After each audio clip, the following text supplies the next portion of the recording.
I'm going to tell you the craziest fact about speaking in Efe. You guys can go back to the original video in this comment, but basically my mom taught me how to speak in Efe when I was really little, and it's basically like a Spanish Pig Latin where you add an F after every vowel and then repeat the vowel, and it sounds something like Mefe gufustafa afa blafar efe nefe. And a lot of languages have this, and you can use many different letters, I've learned in the last week.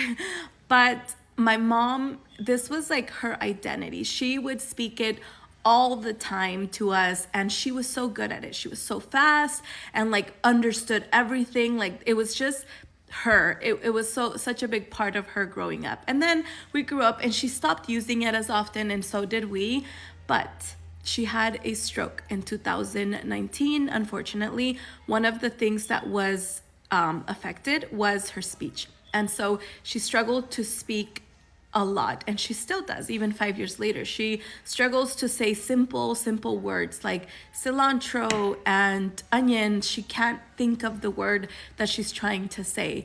But when she got out of the hospital and she was working on like recovering some of her speech, she couldn't think of words, and she would tell me in Efe, which would make me like crack up, and it would also blow my mind. Like Spanish has been the only language that she has spoken aside from Efe, but like, you know, Efe's language was just like for fun, and she couldn't say the word in Spanish, but she could tell me, even like tofontafa, like tonta, or you're a dummy.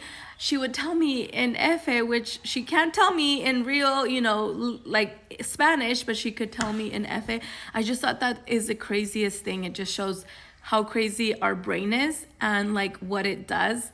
But I still tell people about this, and they are amazed because she still struggles a lot to speak, but she knows and remembers how to cuss you out in Efe.